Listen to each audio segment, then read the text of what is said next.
The Pentagon is rapidly scaling an AI platform called Wingman that lets any military office build its own digital assistant, while DARPA is simultaneously hiring red teams to attack those very systems before adversaries do. Meanwhile, Anthropic revealed that roughly 24,000 fake accounts were used to generate more than 16 million exchanges designed to steal Claude's reasoning capabilities. And the whole mess is forcing a reckoning over whether America's deregulation-first AI strategy is actually working. From the team at the Synthetic Daily, it's Wednesday, May 13th, 2026. Good to have you with us.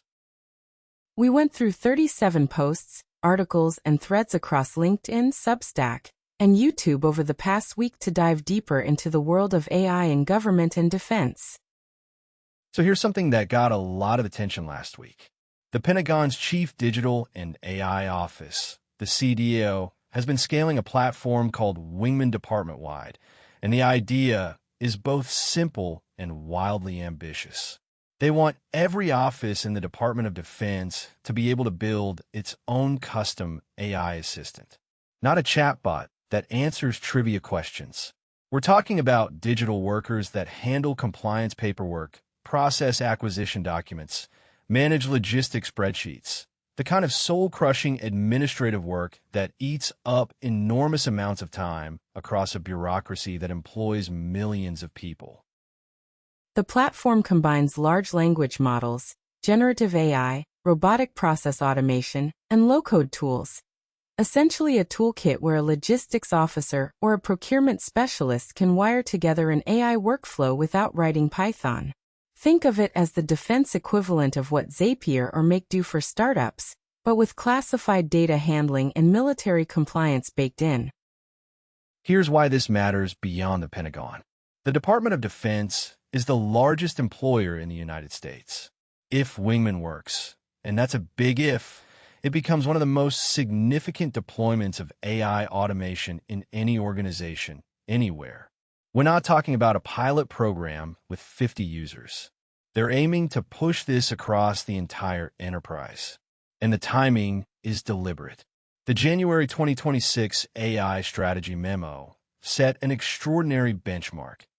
AI vendors the Pentagon works with must be capable of deploying the latest frontier models within 30 days of their public release. 30 days. That's the kind of speed that would make most enterprise IT departments break out in hives.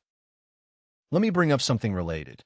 At the same time the Pentagon is racing to deploy AI everywhere, DARPA has essentially said, we need to assume all of these systems can be attacked, and we need to prove it. Their program is called SABER, and BAE Systems already has a contract for it. SABER isn't a theoretical research program. It's building an operational red team whose job is to assault battlefield AI systems using the same techniques an adversary would. Data poisoning. Feeding corrupted training data to make a model behave unpredictably. Adversarial patches. Physical objects or digital perturbations that fool computer vision. Model stealing, which, as we'll talk about in a minute, isn't hypothetical at all. And electronic warfare attacks that could disrupt AI systems in the field. The goal, in DARPA's own words, is to establish a sustainable model for an operational AI red teaming process across the Department of War. That's a mouthful, but what it means is they want every AI system the military fields to have been stress-tested against realistic attacks before it goes operational. Think of it as crash testing for artificial intelligence. You wouldn't put a soldier in a vehicle that hadn't been through ballistic testing. DARPA is arguing you shouldn't put a soldier in a decision loop with an AI that hasn't been through adversarial testing either.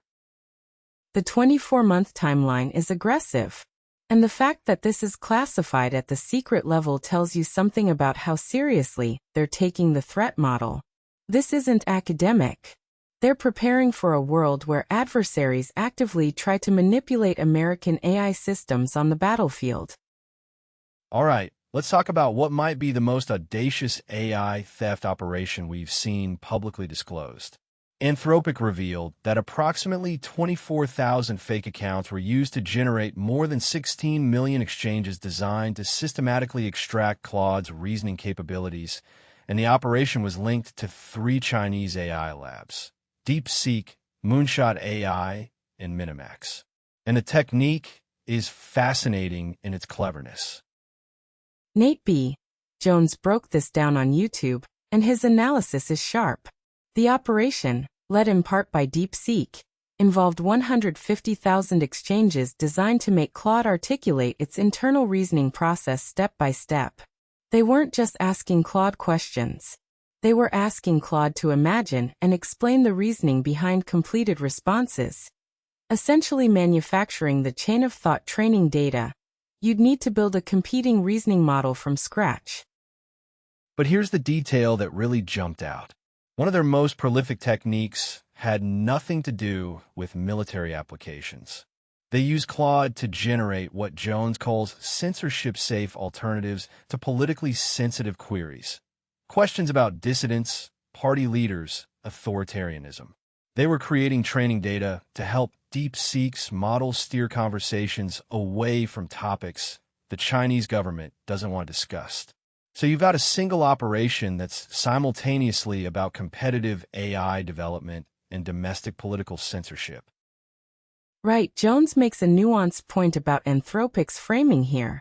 The disclosure leans heavily into national security language, export controls, foreign adversaries, the competitive gap.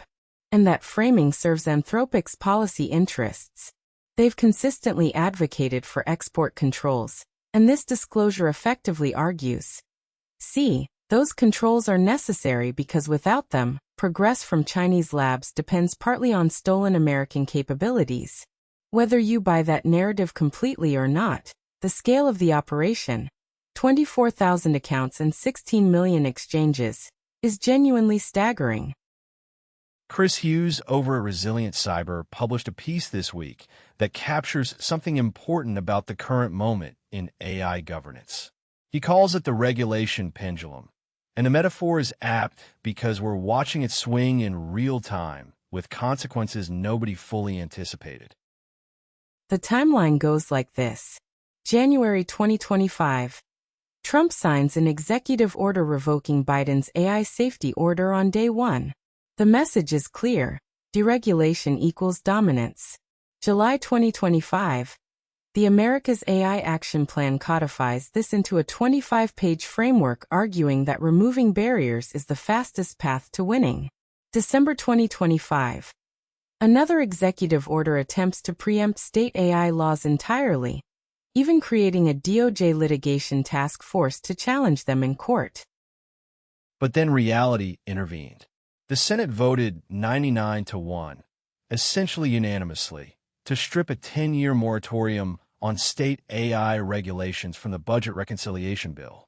The House wanted that moratorium, the Senate stripped it, and then the really extraordinary thing happened. The Trump administration designated Anthropic, one of America's leading AI companies, as a supply chain risk. One of the very companies you'd think a pro-AI dominance administration would champion. Which is wild, right? Hughes argues this reveals a fundamental incoherence.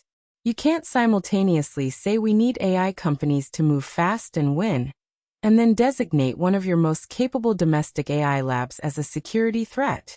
The defense industrial base needs predictability. Startups and investors need to know the rules won't change based on which company is in political favor this month. The pendulum isn't just swinging, it's creating the kind of uncertainty that makes capital allocation and long-term R&D planning nearly impossible.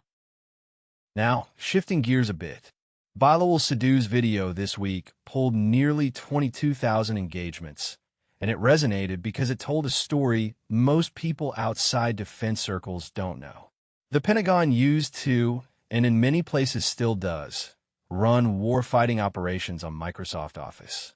Targets tracked in Excel spreadsheets. Network maps built in PowerPoint. Geospatial analysis done by manually zooming around Google Earth. Yeah, and here's the thing. This isn't ancient history.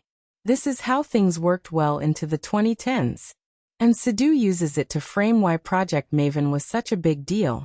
Not because it introduced AI to defense, but because it replaced a workflow that was genuinely held together with digital duct tape. The transition from an analyst manually correlating data across 6 different Office applications to a system that can fuse sensor data and flag patterns automatically. That's not an incremental improvement. That's a category shift in how military organizations process information and make decisions. What makes this relevant today is context for the Wingman platform and the broader AI-first strategy. The Pentagon isn't starting from some sophisticated digital baseline and adding AI on top. In many cases, they're leapfrogging from tools designed for office productivity in the 1990s directly into large language models and automated workflows. That's both an enormous opportunity, because the gains from automation are massive when your baseline is that low, and an enormous risk, because you're introducing complex AI systems into organizations that may not have the digital infrastructure or workforce skills to manage them responsibly. The 30-day deployment requirement in the new strategy makes a lot more sense when you understand just how far behind many Pentagon offices still are.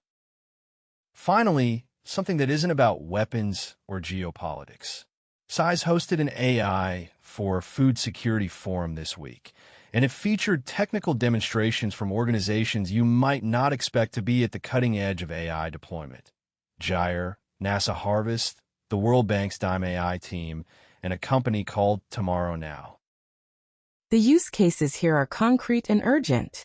NASA Harvest is using satellite imagery and machine learning to monitor crop conditions globally in near real time, which matters enormously for early warning systems during droughts or conflicts that disrupt food supply chains. The World Bank's DARPA AI team is applying these tools to development impact evaluations, essentially using AI to figure out whether aid programs are actually working at a scale and speed that traditional evaluation methods can't match. Tomorrow Now is doing something particularly interesting with weather forecasting for smallholder farmers, the hundreds of millions of people globally who farm small plots and are most vulnerable to climate variability. Better weather predictions, delivered through accessible channels, can mean the difference between a family eating and a family going hungry. These demonstrations didn't get the engagement numbers of a Pentagon story or a geopolitical drama, but in terms of lives affected, the deployment of AI for food security might matter more than any defense application. And it highlights something important about where we are in AI adoption. The technology is mature enough that organizations focused on global development, not just Silicon Valley or the defense sector, are building operational systems. This isn't a research agenda anymore. It's deployment. All right, let's zoom out and talk about the bigger picture. What are the main themes running through everything we covered today? The first big theme is the speed security paradox. The Pentagon's demand for 30-day AI model update timelines and DARPA's simultaneous investment in adversarial red teaming reveal an institution trying to sprint and armor up at the same time, a tension that will define defense AI procurement for years. Next, IP theft as geopolitical weapon. The scale of the 3-lab operation against Claude suggests that AI model capabilities themselves have become strategic assets worth stealing at nation-state scale, collapsing the distinction between commercial intellectual property and national security infrastructure. Next, deregulation meets its own contradictions. When an administration simultaneously champions AI dominance through deregulation and designates leading AI labs as supply chain risks, it reveals that move fast and maintain control are not compatible policy objectives without institutional guardrails. And the last one, AI leapfrogging in low baseline organizations. Both the Pentagon and global development organizations are jumping from rudimentary digital tools directly into frontier AI, creating outsized potential gains, but also unique fragility from missing the intermediate infrastructure layers. So if you're going to take away a few things from today's episode, Here's what I'd remember. Number 1. The Pentagon's 30-day AI model update requirement isn't aspirational. It's now a formal procurement criterion, which means vendors who can't ship at that pace will lose contracts regardless of capability. Number 2. Nation-state AI theft operations have evolved from stealing weights to manufacturing synthetic training data at scale, a technique that's harder to detect and harder to prevent with traditional export controls. Number 3. The bipartisan Senate rejection of a state AI law moratorium suggests that federal preemption of AI regulation is politically dead for now, leaving companies navigating a patchwork, whether Washington likes it or not. And finally, AI deployment for food security and global development has quietly crossed from research into operations, affecting hundreds of millions of people with less attention than a single Pentagon contract announcement. That's the Synthetic Daily for today. All the sources and links are on the website if you want to dig deeper. Thanks for listening. See you tomorrow.